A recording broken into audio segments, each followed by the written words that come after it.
Amigos, ¿cómo están? Bienvenidos. Estamos en el Cara a Cara. Siempre domingo, Red Televisión, 12 del día y minutos. La conversación, la confesión. Usted sabe, aquí estamos para desnudar, para navegar en la vena aorta de nuestros invitados. Saber de sus miserias, fortalezas, debilidades, zonas oscuras, aventuras. Estamos hoy día cara a cara con un caballero que no tenía idea que existía. Él tampoco sabía que yo existía. Nada especial. Bueno, tiene 76 años, se llama Eduardo Murillo y tiene una vida increíble.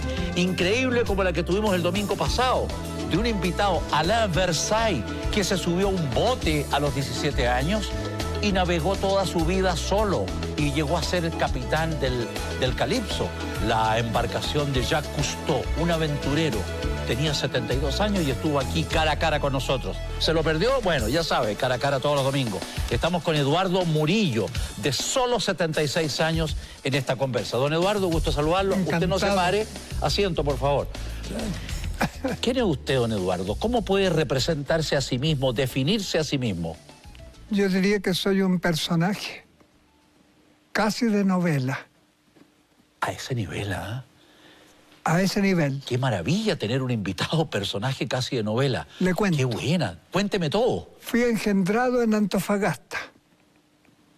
Ya. Y fui engendrado en Antofagasta porque mis padres se trasladaron a Antofagasta siendo antofagastinos, pero vivían en Santiago. Ya. ¿Y por qué se fueron a Y Antofagasta? entonces se fueron a Antofagasta porque mi padre, periodista, luego Premio Nacional de Periodismo, fue a trabajar por el Frente Popular.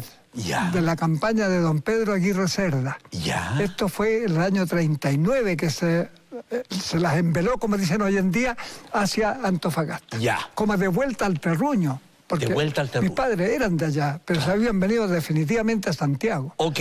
Y entonces, bueno, empezaron a nacer los primeros anuncios del nacimiento mío. Y entonces a mi mamá no le aceptaron subirse a un avión, porque dijeron que eso era muy peligroso, y entonces se tuvo que venir en barco. Se vino Y en ella me barco cuenta- para dar a luz a usted. En Santiago. Ya. Porque tenía un médico como regalón para que le recibiera la guagua. Lo que se llamaba antes médico de cabecera. Eso, y más que de cabecera, porque era amigo de la familia, entonces era también una persona muy, muy afín con ellos en los Ya. pensamientos, comunista también, Ya. como ellos también. Su padre es comunista. Claro, Lógico. sí, era, Ya. porque Su ya mamá. falleció. Su Mi mamá mamá. también ya ¿Y falleció. llegó a tiempo a Santiago en el No, barco? pero lo curioso, ella era primero falangista, primero conservadora, falangista y después demócrata cristiana. Ándale, el se fue de comunista aquí era para él. allá. Claro que sí. Bueno, mi madre se viene en un barco que se llamaba el Fresia. Y entonces ahora este barco que se llamaba el Fresia, que venía de Antofagasta, venía caleteando desde Arica seguramente, Sí. pero viene hacia Valparaíso y entonces empiezan ya un poco los dolores de parto. Y entonces como que ella cuenta que tuvo que aguantar que la guagua no fuera a nacer, por así decirlo, a bordo. Claro, ¿ya? claro. Y incluso eso habría sido todavía mucho más mágico para la vida mía, Sí. haber nacido a bordo. Eduardo Murillo en alta mar. Así es, claro. Ya. Entonces, bueno, llegamos, digo yo, llegamos porque yo venía en el envase, ¿no es cierto?, Sí, materno. usted venía ahí en el- Llegamos y a las horas tuve que ser llevado a la maternidad para que el doctor Gineman, que se llamaba él, Geneman, ya. me pudiera recibir. Ya. Y nací entonces prematuro, de 8 meses. De 8 meses. De 8 En meses. buena hora su mamá advirtió esa situación y se subió al barco, porque ¿cuánto se demora Antofagasta en ese tiempo a Santiago en barco, a Valparaíso?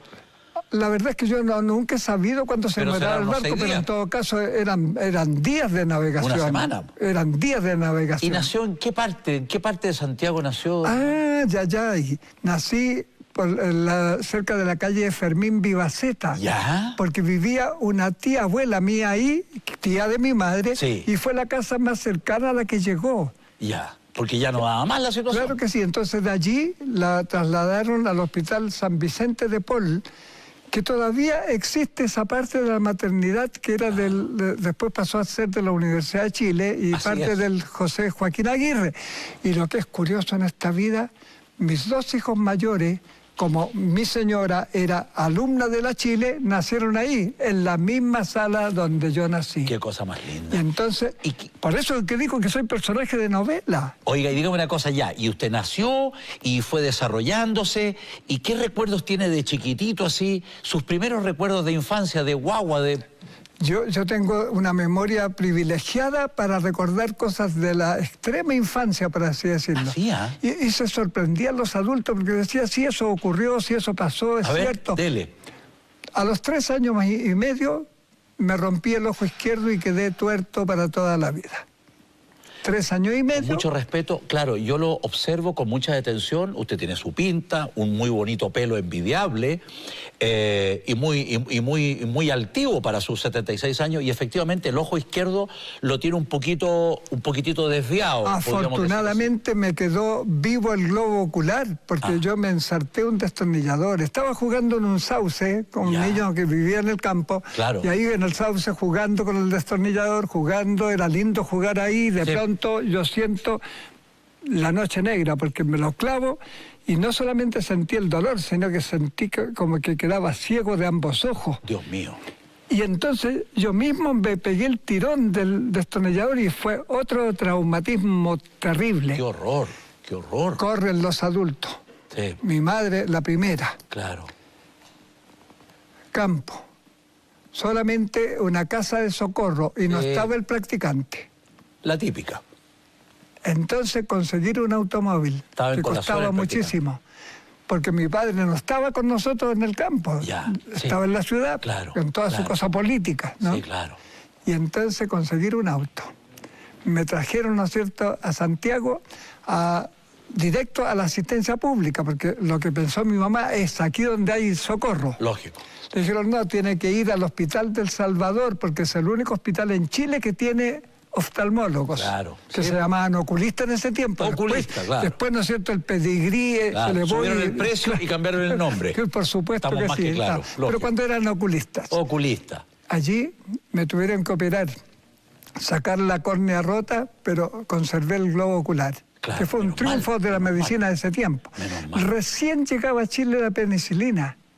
Y mi madre tenía que hacer colas en la asistencia pública donde la vendían y la entregaban en un tarro con hielo y un frasquito que iba en el centro de ese tarro con hielo y ella ir de allí, de la asistencia pública, iba a pie al Hospital del Salvador, ¿no es cierto?, para que diariamente se me aplicara en el ojo la penicilina.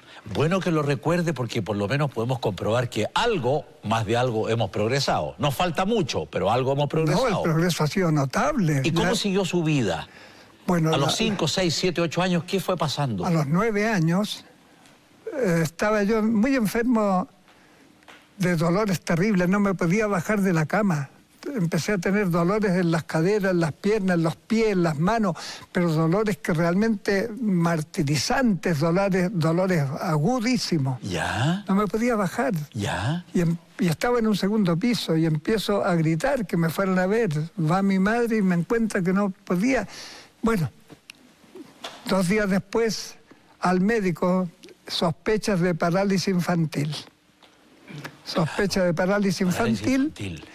Pero mi madre se acuerda que ella tenía un pariente que trabajaba en la Fuerza Aérea, que era un hombre especialista en parálisis infantil ya en esa época. ¿Ya? Me llevaron donde él, donde don Olimpo Molina. Qué lindo nombre, Olimpo. Olimpo Molina. ¿Ya? Y Olimpo Molina, masón, radical, no sé si bombero alguna vez, me dice... Le dice a mi mamá, sácale los pantalones, cortos por supuesto, que den calzoncillo. Me dice, camina para allá. Yo, patuleco, caminaba para allá, después para acá. Todavía tenía algunos dolores, ya no tenían los dolores agudos, habían pasado, pero todavía medio... Este niño no tiene parálisis infantil, dijo el ojo de Olimpo Molina. Claro. Entonces... dijo, lo que yo creo es que puede tener una enfermedad reumática. Y efectivamente, el cardiólogo después dictaminó que sí, era una enfermedad reumática.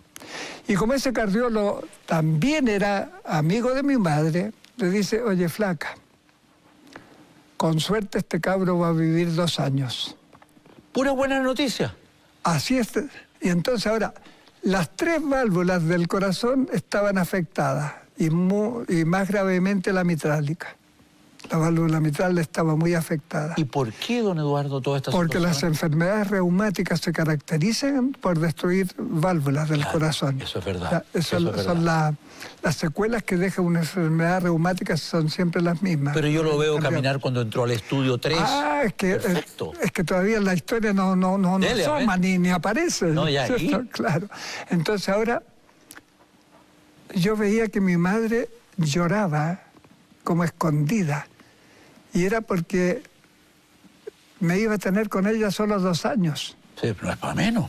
Y entonces, claro, eso lo vine a saber cuando yo ya regresé, ¿no es cierto?, de mi andar por el mundo, siendo ya adulto, que ya me había recibido de médico, y en ese tiempo entonces recién me viene a decir todo lo que había padecido con esto de que le habían dicho que iba a vivir 2 años. Sí.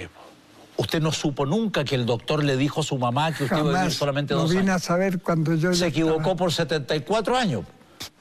Casi eso. Casi eso, ¿no? Un poquito menos, pero en fin. Pero impresionante, ¿ah? ¿Y usted iba al colegio, al liceo? Bueno, ahora le cuento, pero yo la mitad del año en cama. Ya. La mitad del año en 6 cama. meses en cama. Por lo menos. Ya, eran de 4 a 6 meses. Ya. Pero la mitad del año siempre en cama. Por lo tanto, yo a la escuela asistía a la mitad del año. Claro. Y esta mitad del año, pero con las lecturas que tenía en el cuerpo por el hecho de estar metido en una cama, que había aprendido a leer a los 3 años y medio. ¡Qué maravilla! Y había aprendido a leer, ¿no es cierto?, porque tenía un solo ojo, pero tenía que estar quieto porque tenía el tratamiento del otro, claro, con un anteojo especial. Entonces, claro, mi madre con el diario me enseñó a leer, juntando las letras que ella recortaba. Recortaba y armaba las frases. Y entonces armaba las palabras. ¡Qué notable! Y entonces, bueno, aprendí a leer a los 3 años y medio. Así que a los 9 yo ya era un lector empedernido. ¿Y qué leía, don Eduardo?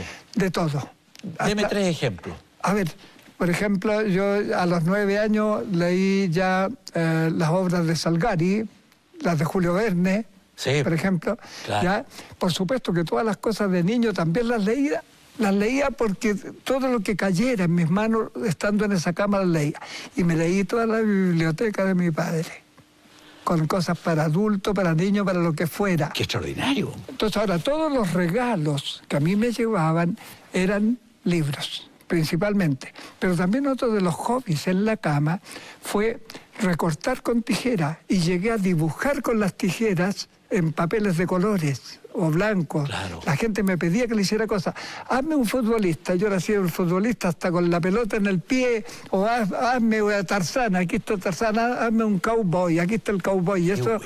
Y eso lo tuve de dominio hasta hace muy pocos años. Pero después, ahora que tengo una artrosis generalizada, ya no puedo tener el dominio de la tijera como la tenía en aquel entonces. ¿Y se fue recuperando después de esos 6 meses en cama? ¿Salió jugando? ¿Cómo es la cuestión? No, la cosa es que yo cada año, metido en la cama, pero era el primer alumno de la escuela. Porque tenía más lecturas que ninguno. Probablemente más que los profesores. Me tocó, ¿no es cierto? Ahora, yo no quiero ser vanidoso, esa es la verdad, pero me tocó enseñarle a los profesores muchas cosas que yo ya había requete leído, claro, y ellos estaban recién como aproximándose a la idea de revisar algún librito para enseñarle a los niños. Claro. Yo tenía en el tema, por ejemplo, leídos 15 libros del tema. Y yo me conocía toda la historia de Roma completa, por ejemplo. Había leído hasta textos que son universitarios, metido en una cama. Pero ahora yo estoy hablando de metido en la cama de los 9 a los 13, cada año. Claro, claro. Ahora, a los 13 años, que estaba metido en la cama ahí con mis lecturas, con mis recortes, y además dibujaba, se me ocurrió hacer algo como más raro todavía. Y entonces una de esas revistas de historietas de la editorial Novaro de México, que ustedes las conocieron todas, ¿ya? ¿Cierto que sí? Sí, algo me acuerdo. Esas que venían de Disney y la pequeña Lulú, y que venían el Batman, y que venían el Llanero Solitario y el Red Rider y todo eso. En una de esas revistas leo en la contratapa que decía National School, y había estudios de electricidad por correspondencia. Y entonces se podía elegir entre electricidad industrial o instalación eléctrica. Y yo elegí instalación eléctrica, mandé los $5 que había que mandar para inscribirse y me empezaron a llegar los cuadernillos que yo tenía que responder, estudiar, responder, pero también las respondía con ventaja, porque usted había leído tanto de todos los temas que podía resolver rápidamente. Una suerte de niño genio aplicado distinto. Mandaba las respuestas cuando un día que realmente me emocionó. Me llega a la casa una maleta de lata, de latón fuerte, esmaltada, preciosa, que traía el cautín, los trozos de cable, los enchufes, traía los enchufes machos, hembra, para hacer instalaciones. Y yo empecé a hacerlas en la cama. Y entonces empecé a quemar los tapones de la casa en la cama, haciendo mis conexiones. Los tremendos cortocircuitos. Porque se me ocurrió que podía hacer conexiones distintas a las que decían los manuales. Entonces, la experiencia, experimentación, ¿no? Y empecé con esa historia de... Entonces, mi primer cartón, como le llama la gente ahora, fue instalador electricista a los 13 años y medio. Qué cosa más linda, qué cosa más linda. ¿Y cómo siguió la vida Eduardo Murillo? Hoy esta vida azarosa, por cierto, porque me tenían prohibido hacer ejercicio, pero yo hacía más ejercicio que nadie. Me imagino. Porque lo hacía escondido. Y entonces... o sea, no podía hacer gimnasia, no podía hacer deporte. Ahora, yo vivía en el campo, pero era San José de Maipo, las inmediaciones. Claro. Pero es que de ese tiempo era campo puro. La gente no cree. Me dice, pero San José es parte de Santiago. No, sí, es que en ese tiempo, claro. Los caminos eran de tierra. A 3 cuadras del canal eran potreros. Claro, pero los caminos eran de tierra. Sí, allá había un guaso, no había casa en el camino, ninguna. No existía eso. Y entonces nosotros teníamos 10 hectáreas de tierra en el cerro. Y entonces arriba habían hecho una acequia para regar los frutales. Y ahí yo me iba a bañar en la acequia a escondidas porque tenía absolutamente prohibido. Y incluso ya casi en invierno con frío me bañaba igual. ¿Qué signo usted? Bueno, la verdad es que yo digo que soy signo del Cordero porque soy cristiano, entonces, pero para los demás, por así decirlo, para las visitas soy del Toro, Tauro. ¿Ya? Y soy... Porfiado como los diablos. Bueno, y soy serpiente en el horóscopo zodiaco oriental, claro. ¿no es cierto? Ya. Tauro y serpiente. Claro, Tauro y serpiente, una serpiente, no sé, peleando con un toro es difícil, no lo sé, pero yo prefiero ser Cordero. Sí, pero Cordero de Dios que quita el pecado del mundo. Como cristiano, para mí, eso es el Cordero, ese es el signo. ¿Y usted reza todos los días? No, yo no rezo porque soy cristiano, lo rezan las personas que están metidas en las religiones. ¿Ya? Yo soy una persona cristiana. El cristiano tiene como... signo, por así decirlo, que nosotros no somos religiosos, sino que tenemos una relación con Cristo.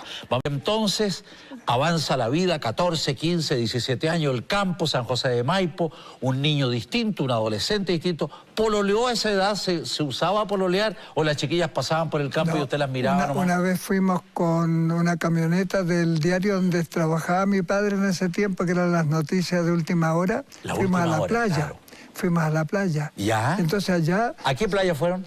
A Cartagena. Cartagena, claro, sí, Cartagena era preciosa, era muy linda preciosa. Playa. Y fuimos a Cartagena y allí conocí el mar. No conocía el mar, había navegado en el vientre, pero no conocía el mar. Claro. Encontré que era una cosa pero extraordinaria esa cosa del mar. Lo conocía muy bien porque en las lecturas, en las fotografías, en todo tipo de cosas, pero ahí en lo películas cara también a cara, lo conocía. pero fue distinta. Enfrentarse, ir bajando por un monte, ¿no es cierto?, que es la cordillera de la costa, y enfrentarse con el mar, que estaba ese día un sol radiante y estaba el mar azul. Entonces fue una cosa de maravilla. Ajá. Bueno, pero también de maravilla fue que yo en ese momento, ¿no es cierto?, cuando llego al mar tengo 12 años y conozco a una niña de 12 también. ¿Ya? Y nos enamoramos. Nos dimos una mirada solamente ambos y después ya nos encontramos en unos pinares que había en ese tiempo en lo alto de Cartagena y no quisimos darnos un beso, sino que ambos nos besamos las mejillas.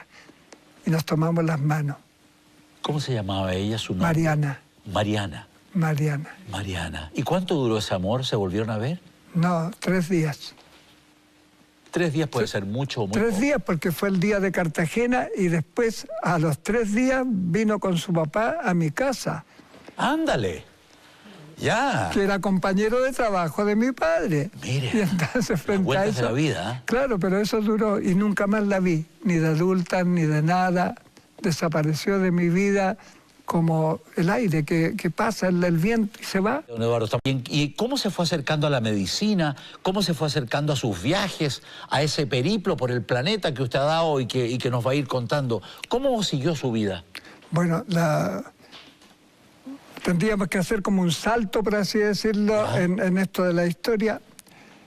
Llega un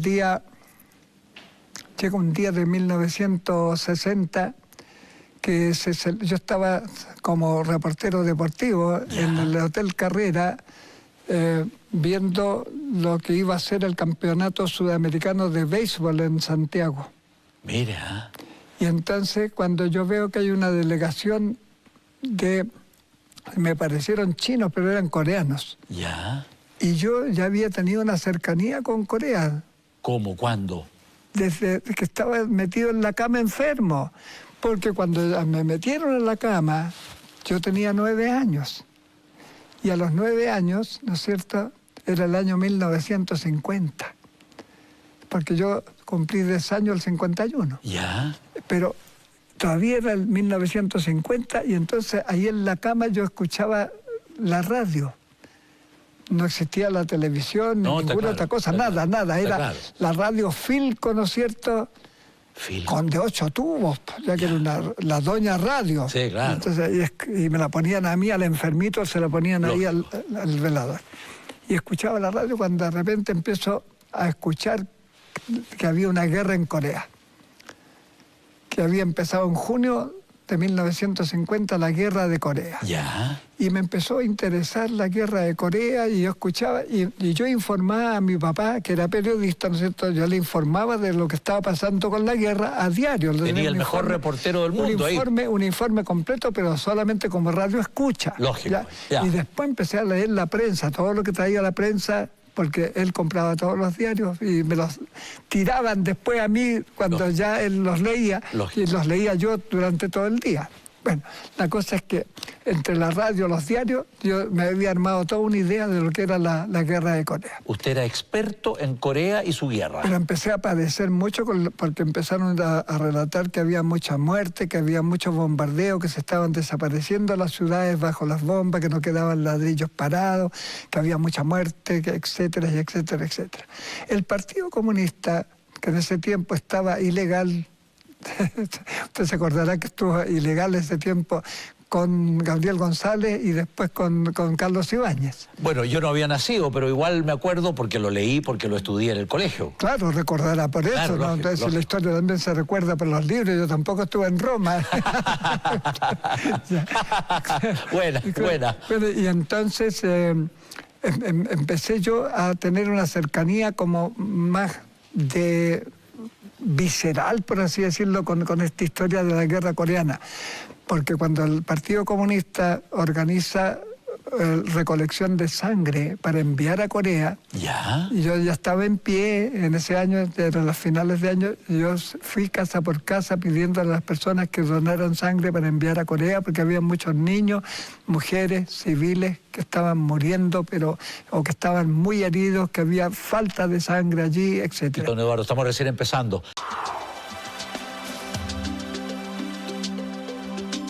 Y volvemos como todos los domingos, estamos en el cara a cara, claro, la conversa con los personajes, fenómenos, curiosos, raros, distintos. Estamos con Eduardo Murillo, 76 años, un navegante, un hombre aplicado, un niño distinto, un adolescente distinto, enamorado de la Mariana por 3 días, que conoció el mar después de la lectura, un hombre que dibujaba, un niño que dibujaba con sus recortes.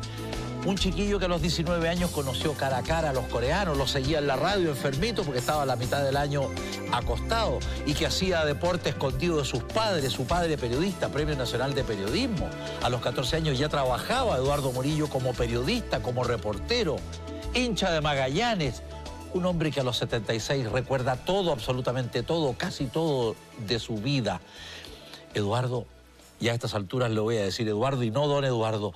Eduardo, y usted tenía 19 años cuando tuvo ese encuentro con la delegación coreana y se produjo esa invitación a estudiar lo que quisiera a Corea del Norte. Así es, exactamente. ¿Y? Pero yo quiero volver un poquito atrás en esto Dele. de la historia y decir por qué yo me considero un personaje. ¿Ya? Porque yo, públicamente, incluso en algunas redes sociales, yo soy Seferino Machuca. ¿Y por qué? ¿Cómo Y soy así? Seferino Machuca Besanilla. ¿Ya? ¿Y de dónde nace esto? Sí. De mi primera novela, el primer personaje mío de novela. De mi que se escribía en el campo. Es su historia. En la historia, yo diría que trágica, ¿no es cierto?, de este personaje, de sus padres, de sus amigos. Tienen que leer el Seferino Machuca. ¿Y dónde? Pero ahora, hay una cosa. Yo entré a un grupo literario español hace unos años, el año 2003 o 2004, por allí.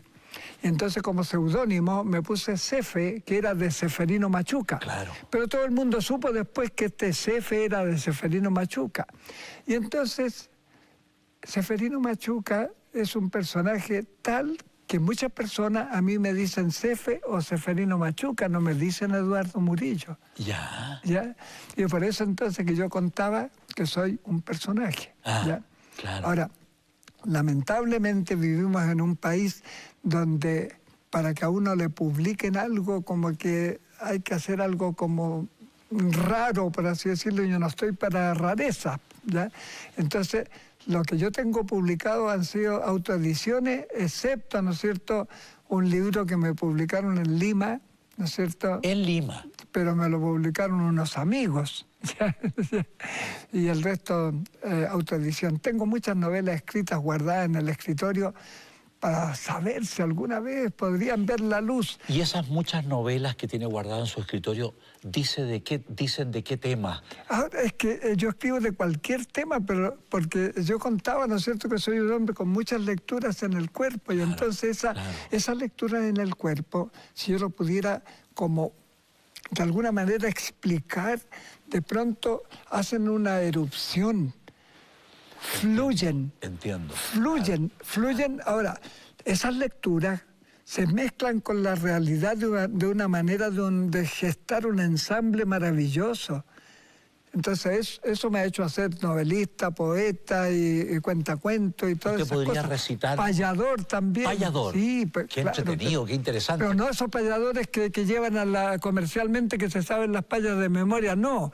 A mí me tienen que poner el tema que lo ponga el otro. A ver. Para el desafío. A ver, ¿ya? así, en la inocencia y a quemarropa, así imprudentemente, sobre el fútbol, sobre la selección chilena, sobre esa pasión que compartimos, usted hincha Magallanes, yo soy hincha de Colo-Colo, sobre el fútbol, ¿podría decirnos una paya, recitarnos una prosa, no sé, podría en este instante, así tan repentinamente? Leyendo Don Quijote de la Mancha, me empapé con la pelota. Y ahora quiero, si es que flota, ver ganar en la cancha. Bien, súper bien, súper bien. ¿Y alguna poesía que haya escrito, unas 3, 4 líneas de alguna poesía, de un poemita de amor, por ejemplo? Nunca los memoricé. Pero hay una cosa que yo tengo aquí en mi bolsillo, curiosamente, un librito que yo escribí que se llama Infierno en Norcorea. Ya vamos por ese infierno. Ahora, este librito, a insinuación de mi esposa, parte con 2 poemas. Dele nomás. Y parte con 2 poemas porque resulta ser que ella me dijo, para que así la gente sepa cómo estabas viviendo tú íntimamente esta historia coreana. Entonces, los 2 poemitas son tal vez un poquito trágicos. Uno se llama La cárcel y el otro se llama Plegaria del caracol, el que les voy a leer. Dele nomás, don Eduardo. Dice: pequeño ser desprovisto de uñas y cuello, recorro los caminos tirando de mi techo enroscado. Pequeño estornudo pegajoso de las murallas vegetales. Sueño con edificios claros, barnizados de rocío. Coleccionista de bocinas y gemidos. Te pido, viajero, que me pises. para ablandar el suelo con mi llanto quebrado. Quiero que las flores envuelvan con sus raíces el último grito de mis rodillas espumosas. Así estaba viviendo yo cuando salí de la cárcel coreana.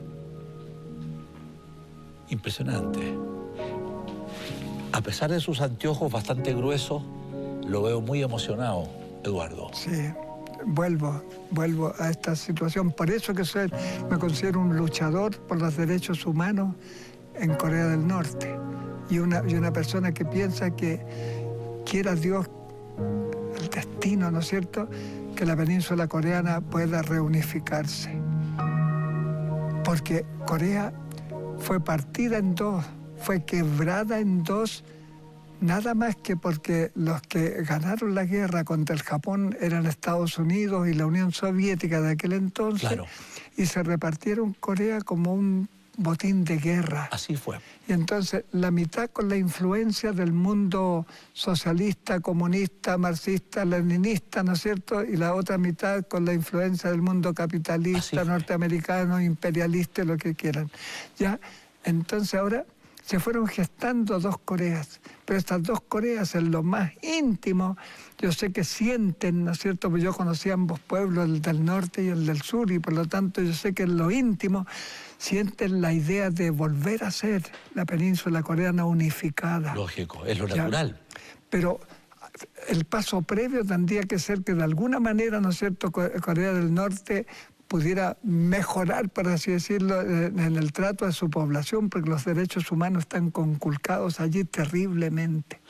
Volvamos a los 19 años y ese encuentro en el hotel. ¿Qué dijo frente a la propuesta de ir a Corea, ¿no es cierto?, a estudiar lo que usted quisiera? Ningún joven de mi edad de esa época podría haber dicho no frente a la propuesta. No se podía. No se podía. De ninguna manera. ¿Y cómo siguió y fue el efectivo. ¿Y cómo siguió fue fantástico, fantástico. Yo viví en Corea en forma fantástica. Pero, oye, ¿en qué momento, cuánto tiempo después se fue a Corea? ¿Se fue en qué? ¿Se fue en avión? ¿Se fue en barco? ¿Se fue solo? ¿Se fue...? No, fue como a los 3 meses de eso. ¿Ya? Sí, y en avión. Pero ahora, la primera ida mía en avión duró 3 días. Cuento. Dele. KLM. ¿Ya? Santiago, Buenos Aires. ¿Ya? ¿Ya? Buenos Aires, Montevideo. ¿Ya? Montevideo, São Paulo. Por Dios, la vuelta larga. São Paulo, Río de Janeiro. Río de Janeiro, Liberia. Monrovia, en Liberia. ¿Ya? Monrovia, Lisboa. ¿Ya? Lisboa, Ahí sí. Ya. Lisboa, Zurich. Zurich, Praga. Praga, Moscú. Moscú, Omsk. Omsk, Irkutsk, Pyongyang. Pero eso mucho más de 3 días, pues, Eduardo. 3 días. 3 días. 3 días y 3 noches, obviamente. Claro. Con todos sus hijos. ¿Y qué recuerda? ¿Qué recuerda cuando llegó a Corea? ¿Qué fue lo primero que vio, que comió, que olió, que conversó? ¿Qué diablo?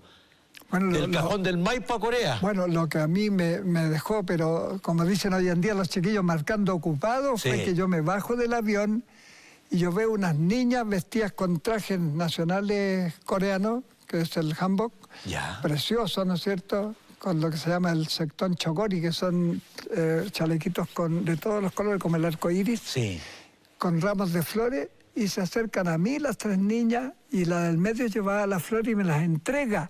Entonces, la verdad es que yo me sentí... ¿Y usted con menos de 20 años? Claro, entonces, por eso digo, a mí me recibieron como si hubiese llegado Sukarno, porque en ese tiempo era tan amigo de los norcoreanos. Claro, Sukarno. Sí, y ahí con mi ramo de flores después a la residencia universitaria, donde me estaban recibiendo otros jóvenes coreanos allá, después otros extranjeros, donde habían varios cubanos.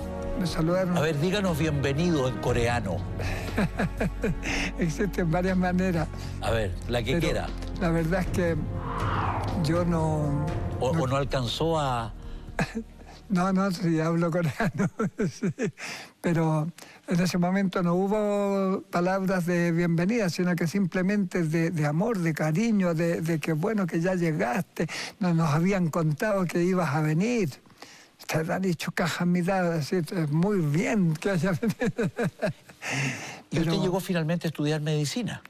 No, resulta ser que me habían dicho que yo podía estudiar lo que quisiera, lo que quisiera. Y después, estando allá, se me acerca uno de los directores de la universidad y me dice, es que eso es de burgueses, me dice, lo de la medicina. ¿Por qué no estudias mejor historia? Me dijo, ciencia política, sociología. Ya, letras. Entonces, más que ciencia. Y ahí es cuando yo ya descubrí, ¿no es cierto?, porque me pusieron primero a estudiar coreano, después en una facultad de la carrera que se llamaba de folclore.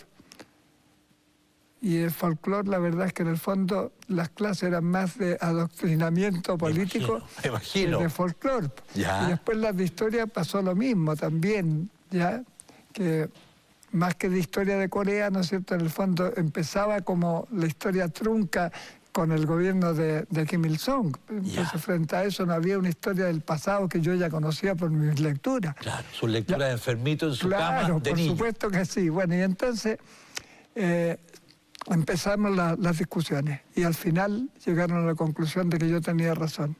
Yo les dije, la delegación que fue en tal y tal, me prometieron esto, por eso yo estoy aquí. De lo contrario, yo necesito que ustedes vuelvan a Chile. Ya, ¿y entonces? Y entonces ahí aceptaron y empecé a ir a las clases de medicina.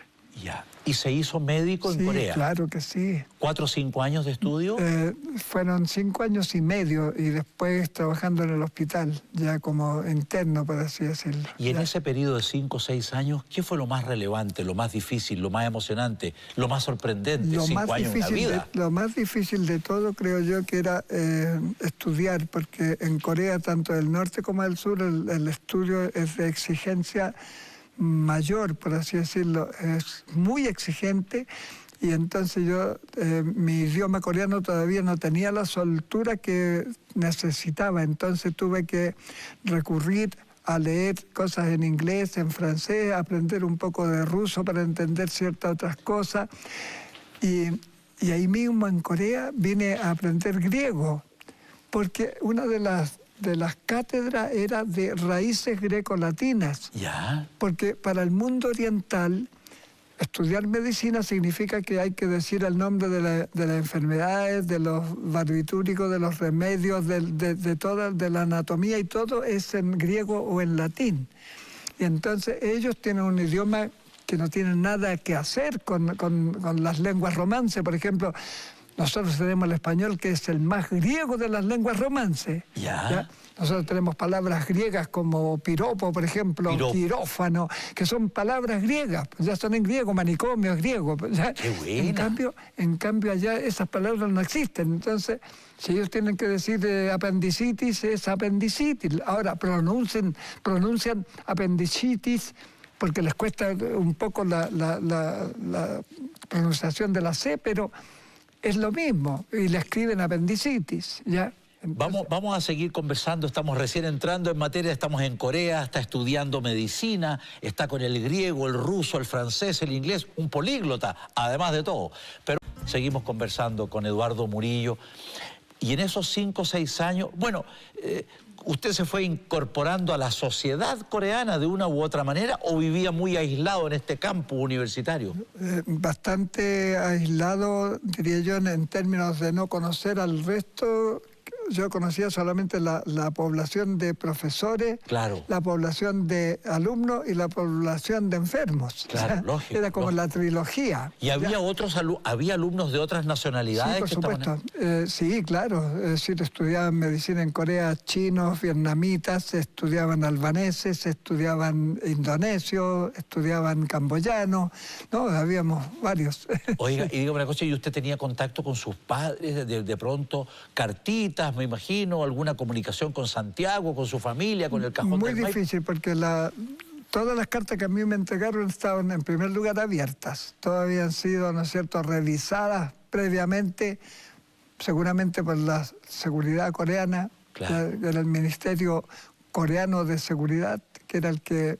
Violación de toda la correspondencia. Por supuesto que sí. ¿Y lo que usted mandaba a sus padres en Santiago? También era violado. No le puedo creer. Pero ni yo, ni mis padres, ni nadie dijo nunca nada porque para seguir teniendo algo, porque si no, no iban a tener ningún vínculo de ningún tipo. Claro, ¿Ya? claro. ¿Y cómo siguió la vida? Usted se tituló de médico en Corea. Así es. ¿Y qué hizo después?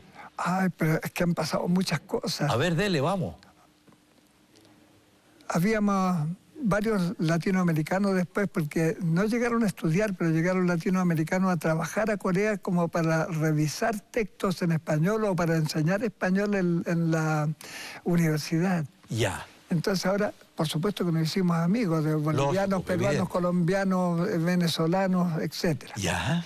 Y entre ellos un francés que hablaba muy bien el español también. Él ¿Ves? había combatido en Argelia, era un combatiente, por así Un decirlo. mercenario, un combatiente Pero profesional. era un comunista convencido de ir, ¿no es cierto?, a la libertad de los pueblos, etcétera, etcétera, y etcétera. Ya, Jacques Manuel Cedillo, él murió en un campo de concentración norcoreano y a él le dediqué yo este pequeño librito, poniendo aquí, ¿no es cierto?, a mi camarada Jacques Manuel Cedillo, que defendió la verdad con su propia vida.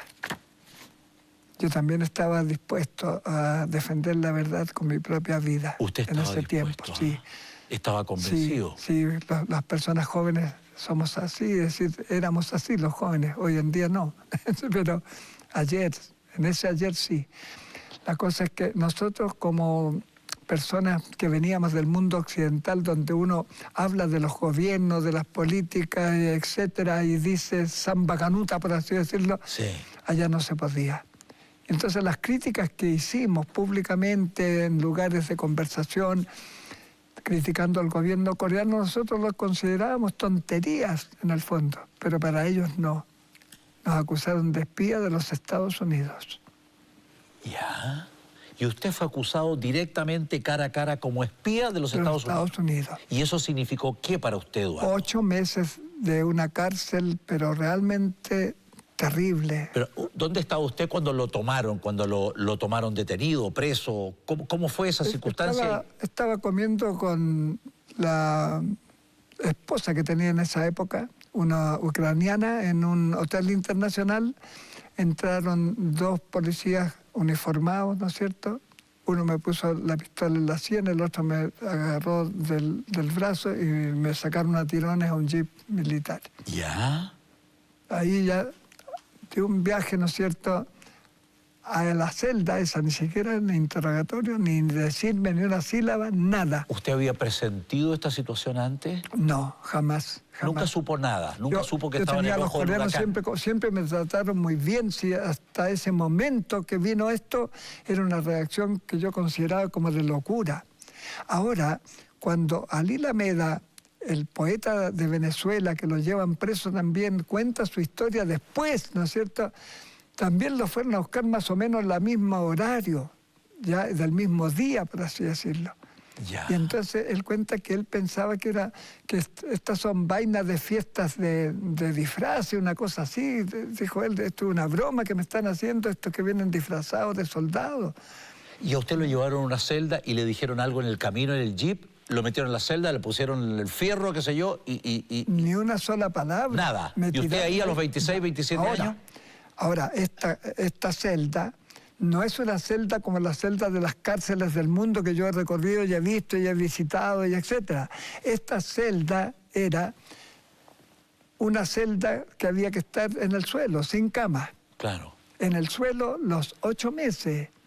Al fondo había un retrete con un cañón oxidado que chorreaba el agua día y noche. Entonces, con esa agua yo tenía que asearme, beber de esa agua justo en la taza, Sí, claro, por así decirlo. en la taza del baño, del WC. Y eso estaba a la vista del guardia que no se movía nunca. El relevo era constante, día y noche la luz encendida dentro de la celda y los guardias mirándome, pero los 8 meses sin parar, Eduardo, insultando a veces, pegándole patadas a la puerta de fierro que había al costado de la celda, cuando me quedaba dormido, gritándome groserías, que no podía dormir un hijo de perra, que no podía dormir un hijo de puta, que no podía dormir un espía de los yanquis, etcétera, etcétera. ¿Y qué explicaciones intentaba usted desde adentro hacia afuera darse a entender?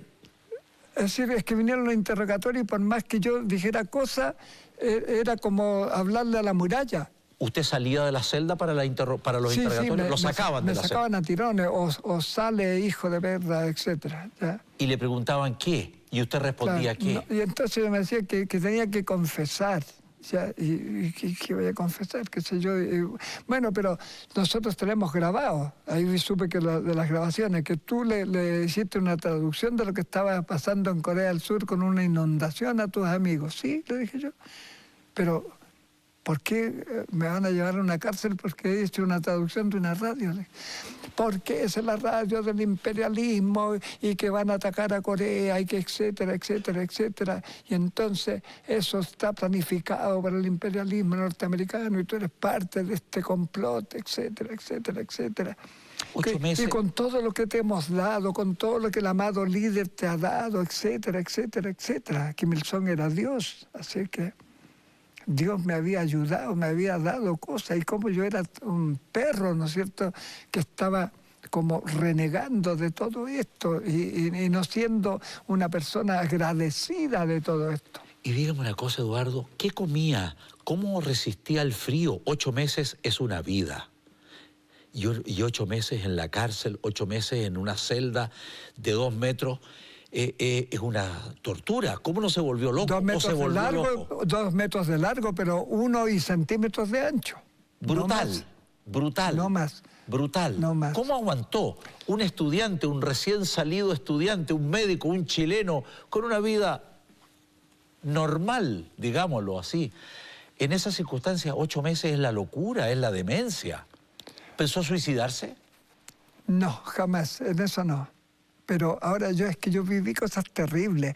Por ejemplo, ahí de las comidas, cuando me daban comida, porque a veces pasaba una semana entera y no daban nada. En ayuna, sin nada, tomando agua de la cañería. A veces daban una semana seguida algo de comer diario. Por ejemplo, unos trozos de rábanos cocidos en un poco de agua. Eso, nada más. Todo el día. 3 torrejitas de rábanos, un poco de agua caliente. Ya, nada más. Otras veces, pocillos con ají. Con ají. Ahora, si no me comía todo el ají, después no me iban a dar nada, yo ya sabía de eso. Claro. Y entonces, porque cuando yo pasé semanas fue cuando yo dejé algo de esas cosas que estaban podridas, después ya me tenía que comer los gusanos porque sabía que era lo único que tenían proteínas para poder sobrevivir. Y tampoco sabía si era útil o no sobrevivir, porque no sabía qué iba a pasar, porque las amenazas de que me iban a matar eran a veces semanales o diarias a veces. Entonces, una vez me hicieron una simulación de juicio, donde con fiscal, con todas esas cosas que se veía que eran actores, por así decirlo, me condenaron a 20 años, pero después me dijeron que el bien amado líder me había perdonado. Pero la cosa curiosa es que cuando yo siento todo eso del perdón y que si yo digo, aquí me van a soltar, ¿no? Eso fue a la mitad de todo esto. Después nuevamente a la celda y nuevamente a decirme que estaba condenado a muerte. Y ahí vino una simulación de fusilamiento. Una capucha, primero un overol blanco, el disco rojo en el corazón y uno temblando porque lo van a matar. Y cuando hay una simulación de fusilamiento, nadie se va a poner a pensar siquiera que puede ser un acto simulado. Por favor. Entonces yo temblaba entero, ¿no es cierto? Me derramaba entero de terror, de miedo. La capucha. Ahí ya sacaba la luz, sacaba todo y me llevan a empujones por una escala que estaba como llena de agua. Se veía que estaba mojado y chorreaba agua ahí de escalones como de piedra. Descendimos bastantes escalones. Mire. Era como un bien subterráneo. Y me llevan ya por una cubierta que era como de madera, ¿ya? Y me sientan en un banquillo. Claro. ¿Ya? Y con las manos atadas, ¿no es cierto?, ahí frente a eso. Y yo siento entrar los fusileros, porque las zapatillas de ellos crujían en esta madera. Yo siento ese crujir y empieza en mí toda una historia, pero que realmente la gente la considera increíble, porque no sabemos cómo en tan pocos segundos pudo haberme pasado tanto. Escúcheme un poquito, don Eduardo. Vamos a ir a una pequeña pausa. Chiquillos, chiquillas, usted me ve siempre muy elegante. Sastrería Cubillos y la nueva colección de ropa italiana y accesorios imperdibles en 4 direcciones. En el Mall del Centro, en Morandeco Compañía. En Providencia 1964, con estacionamiento en la puerta. En Luis Pasteur, Vitacura, sector oriente de Santiago. Una tremenda locación, atendida por el señor Solar y todo su equipo servicial. Y en San Diego, la casa matriz de Sastrería Cubillos y la nueva colección de ropa italiana y accesorios imperdibles. Sastrería Cubillos. Vamos a una pausa. Volvemos. Cuando Cara a Cara continúe. Y los disparos, por supuesto que pasaron los pedacitos de madera que tienen las balas de fogueo de la época. Y sigo vivo.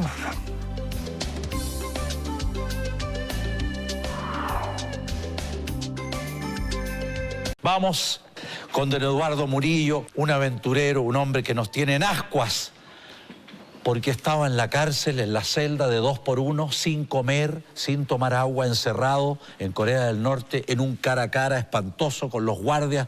Es un hombre usted muy fuerte, tenía 26, 27 años y fue sometido a una tortura, literalmente, y llegar al banquillo de los fusilados, y ahí estábamos en el relato. Usted se sentó, sintió el ruido de los fusileros, del pelotón. Siento eso y la verdad es que lo que vino... hasta el día de hoy yo no sé cómo pudo pasar todo eso en tan poco tiempo. Porque lo primero que cuando siento este ruido, que pasan las balas. Claro. Pasan las balas. Y entonces lo primero, toda mi vida pasa como un rollo vertiginoso, como frente a mis ojos, pero no, mis ojos estaban cubiertos, o sea, claro, que eran el cerebro. Claro. Con una velocidad tan notable y tan grande, pero con unas imágenes que yo no recordaba haberlas vivido, pero estaban allí. Qué increíble, qué notable. Ahora, cuando yo vuelvo a Chile después de toda esta historia y hablo con mi madre, mis hermanos, mis familiares, ellos dieron cuenta que esas cosas habían existido. Claro. Se las certificaron. Pero sin embargo yo no sabía que estaban allí. No estaban entonces en el almacén de la memoria, sino que estaban como aparte y se transformaron en memoria después. Claro, estaban en un baúl especial. Así es. Pero pasó todo. Y después de eso, por primera vez en toda mi vida, pensé en Dios. Pensé en mi madre, que siempre pensaba en ella, pero pensé en Dios. ¿Y en un Dios cómo, Eduardo? ¿Cómo era ese Dios? Es que yo en ese momento de pensar en ese Dios, que yo era ateo, pero ateo militante, de verdad, puedo decir, convencido, con estudios, no era un ateo... Al lote. Al lote, no. ¿Ya? Y entonces a ese Dios lo vi tal vez como... surgió de mí como una forma muy rápida, como un clamor. Y vienen los disparos. Y los disparos, por supuesto que pasaron los pedacitos de madera que tienen que tenían las balas de fogueo de la época. Y sigo vivo. Entonces, cuando me llevan a la rastra nuevamente a la celda y a empujones y me tiran a la celda de Bruce, desde ese día empecé yo a rezar, a pesar de que yo hoy en día no rezo, sino que yo tengo oración hoy en día frente a Dios. Pero en ese tiempo me empecé a acordar de lo que mis amigos rezaban. Y entonces yo me había aprendido, como tenía esa memoria de elefante, me había aprendido pedacitos, pero no rezos enteros. Y empecé entonces a caminar en la celda y a repetir esos pedazos de rezo el día entero. Con eso como que se me pasaba más rápido el día y no se me alojaban en la mente tantos pensamientos horribles. Dos preguntas. Cuando usted estaba sentado en el banquillo y sintió el pelotón, ¿cuánto tiempo pasó entre el audio del pelotón que se acerca para ser fusilado usted y las balas? Y el fogueo. Finalmente fue fogueo, pero ¿cuánto tiempo ocurrió? Es que yo creo que fue muy corto tiempo, pero ahora tampoco lo sé calcular. Claro. No lo sé calcular, pero yo sentí que todo eso estaba como imbricado, unido, soldado, así que pasó muy rápidamente todo. ¿Y su corazón de 90 pulsaciones se fueron a 190 o se fueron para abajo? ¿Qué pasó con su presión, con su cabeza, con su imaginación? ¿Algo contó? ¿Qué pasó con su cuerpo? ¿Qué pasó con su pulso? ¿Qué pasó con su respiración en esa agonía de espera? Yo sentía que temblaba por dentro, pero por fuera no. Temblaba por dentro y seguramente estaba con una palidez terrible, no tenía dónde mirarme ni saberlo, nada, pero yo sentía como que se me había vaciado la sangre de todo el cuerpo hacia los pies y sentía el temblor interno. ¿Usted sintió la orden de fuego? ¿Alguien dijo ¡fuego! No, fue con un golpe, con un golpe. Ya anunciaron eso con un golpe. ¿Usted apreció que eran varios fusileros? Sí, claro, sí, porque se siente por los pasos, que no son... La bala en boca. No lo hacen exactamente al mismo tiempo, por lo tanto uno siente... Claro. ¿Y qué tenía usted en su espalda? ¿Un muro de concreto, de madera, de fierro? No, era un espacio como de 1 metro del muro. Ya. Estaba como adelante de eso, como 1 metro. Yo sentía que pasaban personas por atrás de pronto, antes que viniera todo esto, cuando me amarraron y todo eso, pasaban personas para atrás. Y Eduardo, esa vivencia espantosa que usted tuvo, ¿fue repetida para otros que estaban en otras celdas? ¿Usted fue el único ese día, esa noche? ¿Cómo fue esa situación? Yo siempre he pensado que fui el único, pero después por las historias que he escuchado sé que no era el único. Seguramente a unos le dispararon de verdad, a otros no, porque hay fusilamientos y hay muertes de todo tipo, hay ahorcamientos, hay de todo. Hay en Corea del Norte muertos por acción de cañones antiaéreos, incluso, claro. Y todo eso se cuenta, ¿no? Eduardo, ¿por qué a usted no lo mataron?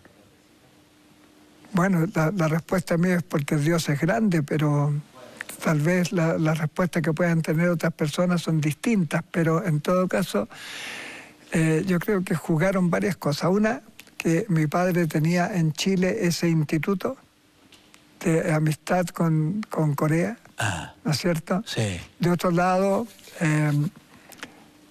también existía en Ghana un presidente que se llamaba Sékou Touré.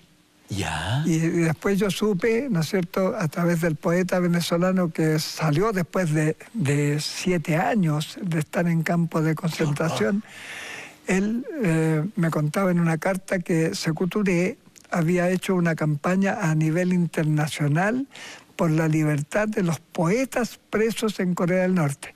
Yo no me consideraba de la estatura de poeta como Alí Lameda, que era el Neruda de Venezuela, pero escribía poesía y me habían publicado en Corea del Norte libros de poesía, también me habían publicado otro tipo de libros. Todo eso se perdió, por supuesto, me lo quitaron todo. A pesar del idioma, usted estando en la celda, ¿usted sentía que le encaraban el hecho de haber escrito, el hecho de haber sido poeta incipiente, de haber sido estudiante, de ser latino, de ser chileno? ¿O usted no alcanzaba a entender los cargos que se le hacían a través de los barrotes? En ese tiempo yo entendía el coreano perfectamente bien. Sí, ¿y cuáles eran los cargos? Entonces, que era espía de los Estados Unidos y de los títeres de Corea del Sur, etcétera, etcétera. Sin prueba alguna, obviamente. No, ninguna. Ni inventada, por cierto. Pero claro, me dieron a conocer y era efectivo que habían grabado, ¿no es cierto?, que habían grabado todas nuestras conversaciones en distintos lugares, porque en la universidad, en las casas donde vivíamos, en los lugares que acudíamos habitualmente, como las tiendas para extranjeros, habían grabadoras. Entonces ahora todos los extranjeros en Corea, que no éramos del mundo socialista, eran grabados y espiados. Éramos espiados, esa es la verdad. Eduardo, de alguna manera, cuando usted es fusilado, algo de usted murió. Sí, yo creo que murió el hecho de ser un incrédulo en ese momento. Claro. Porque pasé a ser un crédulo, pero un creyente, ¿ya? Y tal vez ese es el único regalo que yo recibí finalmente de Corea, porque incluso el estudio de medicina oficialmente no me sirvió de nada porque se quedaron con mis papeles. Y entonces en Chile yo hablé al regreso y el médico que estaba a cargo de la cosa educación y medicina en Chile, en este momento se me olvida el nombre del médico, era de un apellido croata, pero no, se me olvida. Él me dijo, llámame en unos 3 o 4 días más, pero antes que pasar los 3 o 4 días me llamó él, me dijo, está todo resuelto, ven a verme. Yo dije, bueno, me van a dar mi título, qué sé yo, algo consiguieron y va lleno de alegría. Me dice, puedes entrar a primero de medicina sin dar exámenes. Entonces para mí eso era ya como un puñetazo, pues yo había trabajado incluso en el hospital en Corea, entonces no, ¿cómo iba? Y entonces me metí a la Chile a estudiar historia. Entonces la gente me dice, pero ¿cómo de médico tú te metiste a estudiar historia? Es la continuidad, pues le dije yo. Mira, yo conocía muy bien al hombre anatómico, al hombre fisiológico, claro, pero me faltaba el hombre como máquina productora de ideas. Y eso te lo entrega el hombre histórico, le decía yo. Y por eso yo necesitaba estudios sistemáticos de la historia. Y estudié pedagogía en historia. Eduardo Murillo, usted fue violentado, violado en su intimidad, acusado cobardemente, injustamente, estuvo 8 meses viviendo como un animal, ni siquiera como un animal. Los animales viven mucho mejor cuando están libres en la naturaleza. Así es. ¿Por qué lo soltaron?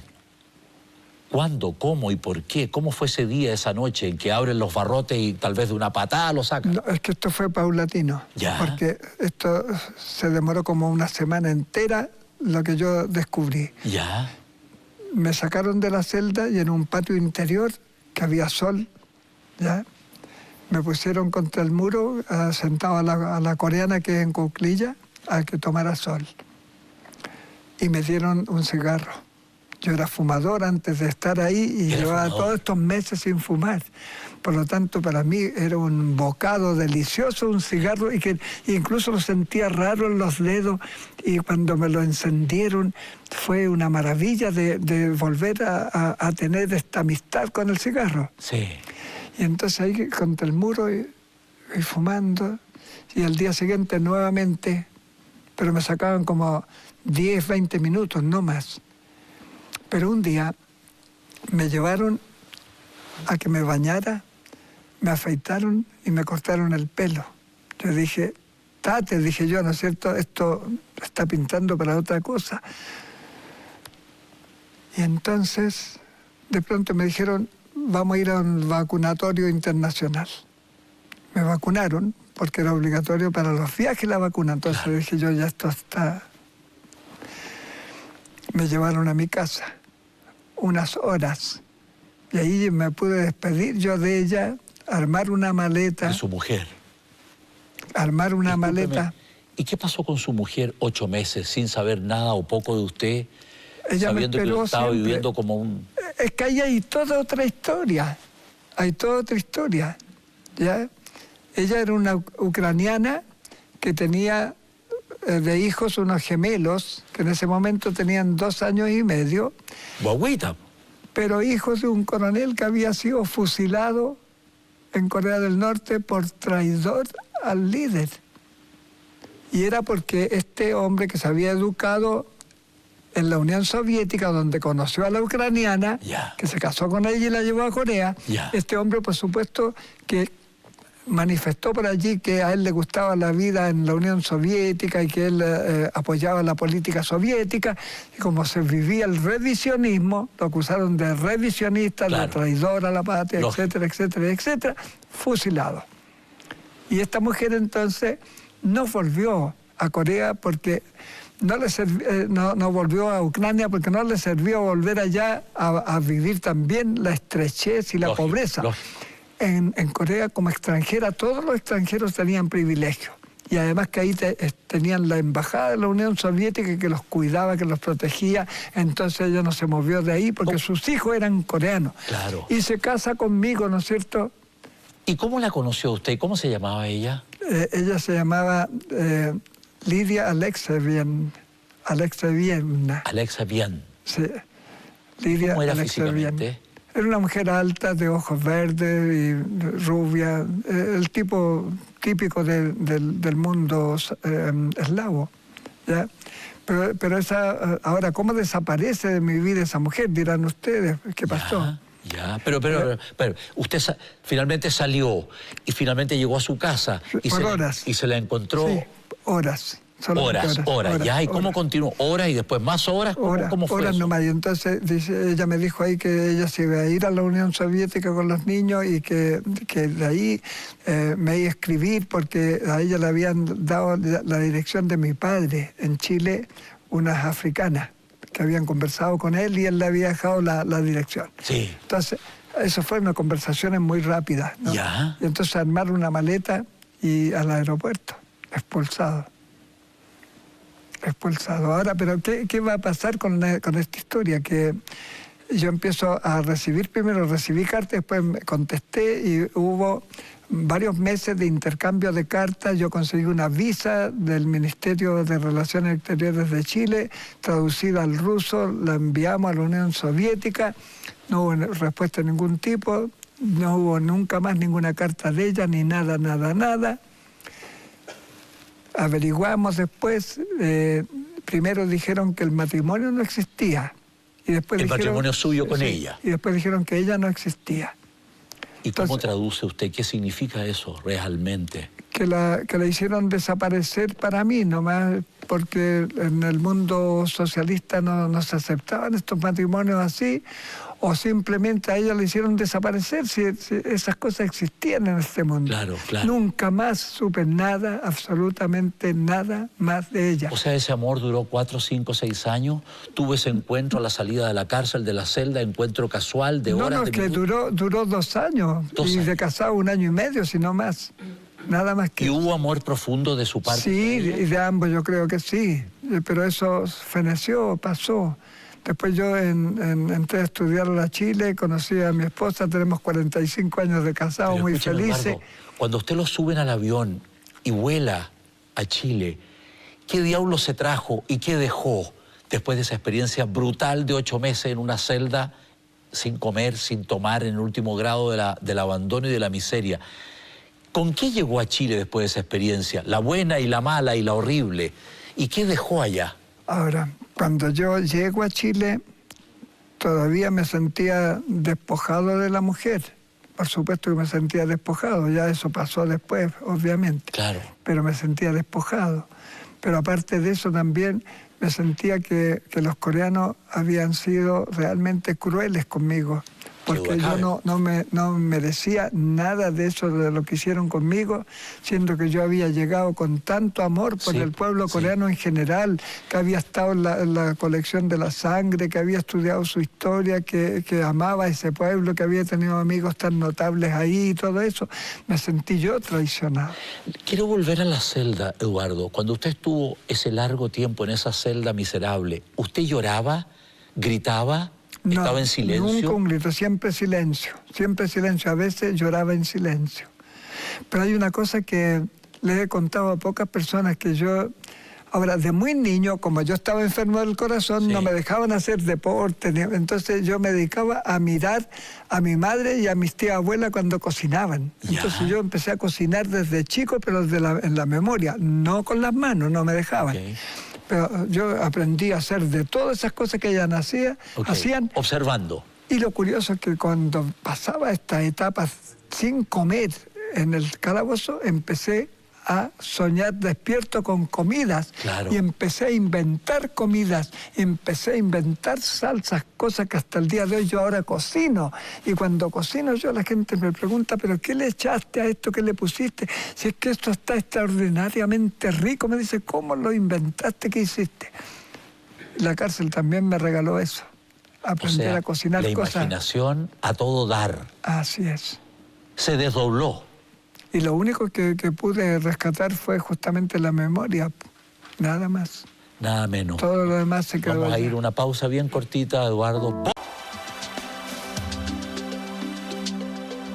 Y volvemos, estamos en el cara a cara, los últimos minutos de esta confesión, esta conversación increíble, pero cierta, un testimonio sangriento. Increíble, realmente, lo repito, de Eduardo Murillo, un chileno poeta, un chileno escritor, un chileno que cuando niño tuvo poliomielitis, pero no era poliomielitis, era una enfermedad del corazón, era reumatismo, que leía y leía y leía, que le hacía clase a los profesores, que se enamoró de Mariana en la costanera de Cartagena, que estuvo 8 meses en una prisión brutal, miserable en Corea del Norte, sufriendo lo indecible. Y aquí está en la conversación, este personaje, como dice él de sí mismo. Eduardo, y al llegar a Chile, ¿qué hiciste? ¿Por dónde partiste? ¿Cómo seguiste? ¿Qué pasó con el nuevo amor? Tus 40 años con la mujer que te acompaña hoy. ¿Cómo fue eso? Son 45 y muy 45. felices, pero a ella la conocí recién a los 2 años de estar en Chile. ¿Ya? Porque la conocí justamente en el pedagógico. ¿Ya? Ella era alumna ahí y yo también. Ahí nos conocimos. ¿Y cómo se conocieron? ¿En el recreo, en clase? No, ¿En esos patios y jardines? Con un amigo invitamos a 2 niñas para ir a bailar. ¿Ya? Y una de ellas no quiso ir y le pidió a su amiga, que era mi actual señora, que por favor la reemplazara. ¿Qué tal? Y la reemplazante de la banca ser a la titular. persona que yo miré y nunca más nos separamos. 1 año de pololeo y 45 de casados. ¿Qué los une 45 años de casado? ¿Qué los ha unido? ¿Qué ha sido lo central, El tener Eduardo? siempre las mismas ideas respecto de las cosas, porque ambos somos cristianos, ambos somos naturópatas en el sentido de que vemos en la medicina natural como la solución mejor para las enfermedades en general. Ahora, yo estudié medicina occidental en Corea, Claro. pero también había una cátedra de medicina oriental. Y esa cátedra a mí me sedujo porque nunca estuve mejor de mi corazón que siendo tratado con acupuntura y moxibustión. Entonces ¿Acupuntura ahora, y qué? Y moxibustión, que son trocitos de hierba que se encienden en la piel, ¿ya? Ahora, esas terapias son las que me tuvieron con el corazón funcionando muy bien durante años. Y entonces me sedujo realmente esa forma de terapia. Y hoy en día, ¿no es cierto?, continuamos viendo personas con esas formas de terapia y pensamos igual. Entonces ahora, cuando nos conocimos, casi no bailamos. Estuvimos toda la noche sentados hablando de medicina. ¿De medicina? Sí, toda la noche, hasta el amanecer. Y entonces nunca más nos separamos. ¿Usted cree que después de esta experiencia brutal de haber estado 8 meses, como lo ha descrito, en una prisión de Corea del Norte, cambió el rumbo de su vida, cambió su materia, su ADN, cambió su filosofía de vida, o más bien la acentuó como experiencia? Pero yo pienso ¿Qué cree usted que cambió de usted? Yo pienso que algunas cosas cambiaron. Por ¿Cuáles? ejemplo, el hecho de que yo había sido un marxista, leninista y joven comunista, todo eso fue como un sueño pasado. Ya. Yo ya no me podía reconciliar siquiera con ninguna forma de fanatismo, ¿ya? Y menos un fanatismo de orden político, ¿ya? Yo hoy en día soy capaz de decir, ¿no es cierto?, que yo no voto por el mal menor, yo voto por mis convicciones, yo voto por mi manera de pensar, por mis ideales.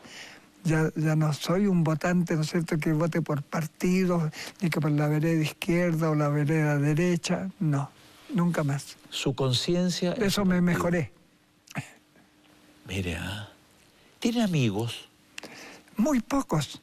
Ya, tal vez muchos públicamente en las redes sociales y todo eso, con los escritores, con mucha gente, pero amigos en lo personal es muy poquito hoy en día. Desde que jubilé, como que estoy retirado de las canchas, por así decirlo. ¿Y por qué jubiló un hombre que le ha dado a la vida el combate y el pecho que usted le ha dado? Porque tengo 5 operaciones al corazón, porque tengo enfermedades terribles metidas en mi cuerpo, porque soy como un hotel de enfermedades, pero gracias a Dios estoy vivo y puedo respirar y puedo escribir y puedo cocinar y puedo vivir con mi familia. Y entonces no era capaz de llegar al trabajo, ya no era capaz. Aparte de sus problemas del corazón, ¿qué otras enfermedades tiene en este hotel de enfermedades, como usted describe? Claro, los problemas del corazón van engendrando nuevas enfermedades. Entonces yo tengo problemas cardiorrespiratorios severos. ¿Ya? No se le notan, No se le notan para nada. Yo lo veo muy bien, muy paradito, como decimos en el campo. Pero incluso yo en este momento yo estoy con dolores, pero ya no puedo ya vivir para los dolores. Yo en este momento elegí ser un combatiente por los derechos humanos y sobre todo por los derechos humanos tan atropellados en Corea del Norte. Y entonces ahora trato de colaborar lo que más pueda con las instituciones que se dedican a este tipo de cosas. Estoy participando, colaborando con una ONG en construcción que se llama Libertad y Reunificación, y justamente está dedicada a la libertad, ¿no es cierto?, en Corea del Norte, y a la reunificación de la península, que es el sueño que yo tengo. Sí. ¿Cómo aprecia a los chilenos hoy en día, después de haber vivido usted lo que ha vivido y que ha descrito en forma tan veraz, tan cruda y tan varonil? ¿Cómo aprecia a los chilenos? ¿Cómo estamos los chilenos hoy día? Es que los chilenos somos únicos, un poco con mentalidad de isleños, tal vez un poco prepotentes, algunas veces pagados de sí mismos, muchas veces muy ignorantes, pero disfrazando de que las personas son muy vivas, y las personas vivas a veces parecen más necias que vivas, y bueno, pero somos así. Yo amo a mi pueblo de todas maneras, y yo cuando estaba lejos de Chile, veía Chile pequeño, lejano, pero deseable, siempre deseable. Pequeño, lejano y deseable. Siempre deseable. ¿Se ha encontrado con coreanos de esa época, coreanos del norte de esa época? No, nunca más, no existe, además que no. En Corea, es decir, yo he visto coreanos del sur y tengo muy buenas amigas con los comerciantes de Patronato, por ejemplo, porque puedo hablar el coreano y no perder. Se me ha olvidado, pero millones del coreano, porque yo estuve como más de 20 años sin hablar ni una sola sílaba. No existía en Chile nadie que hablara coreano. Claro. Y cuando empezaron a llegar comerciantes, yo de a poco fui haciendo amistades con ellos, de preguntarles cosas, de hablar cosas. Hasta el día de hoy trato de hablar en coreano cuando voy por esos lugares. Dígame algo. ¿Por qué no nos... ¿Cómo se dice, por ejemplo, yo te quiero en coreano? ¿Lo podría...? Nanun sarangamnida. Ya. Me gusta, no sé, me gusta Chile en coreano. Nan chiliga choa. Me gusta que llueva, me gusta la lluvia. El coreano viene, este idioma que usted nos enseña, ¿proviene de dónde? ¿Por qué es tan difícil? ¿Se parece a qué idioma? Tiene una raíz oral altaica. ¿Ya? Y en este momento tiene un alfabeto fonético propio, pero hace uso también de los ideogramas chinos. ¿Ya? Perdone la ignorancia, ¿se escribe para abajo, para el lado, diagonal? ¿Cómo es la se puede escribir para abajo, hacia la izquierda, o se puede escribir como escribimos nosotros, y eso es lo que hacen actualmente mucho más. Algunos textos que son como académicos todavía se escriben de arriba hacia abajo y hacia la izquierda. ¿Cómo se dice Cecinas Chillán en coreano? Oh, es difícil eso, porque... ¿Qué tal? Yo no lo podría repetir. Queremos regalarle, don Eduardo, las mejores cecinas del mundo, reunidas en Francia, España, en el Cono Sur, Latinoamérica, Cecinas Chillán, para que usted comparta con su mujer de más de 45 años de matrimonio y sus hijos y sus amigos. Muy gentil, muy amable, muchas Esto gracias. Es muy bueno para el corazón. Ay, me imagino que sí. Cecinas Chillán, no se pare, no se mueva. Y queremos despedirnos y pedirle que nos lea, nos recite, nos recree con un poema de su autoría en ese maravilloso libro que tiene ahí. Leo. Por favor, encantado. El poema este se llama La cárcel y dice: noche, piedra, agua, luna cortada en pedazos, días tenebrosamente iguales, afiches simétricos colgados en el muro del tiempo. Retumban hierros y cadenas, modulan canciones herrumbrosas. Las manos se cansan de amasar sueños. Está amasado en llanto el pan del cautiverio. Cárcel, arroz amargo enmudece la garganta, se afiebra la voz. Los colmillos de la escarcha muerden las pupilas. Los hombres de ojos afilados y cuerpos bordados de harapos trazan con sus plantas enormes jeroglíficos sobre las baldosas. Tengo que vaciar las cuencas de mis ojos para recibir la sopa. Tengo que masticar la luz del día. Muy lejos los ciruelos en flor celebran alborozado la paz de las libélulas. En la prisión, los párpados cansados de hierro y cemento se cansan y sueñan.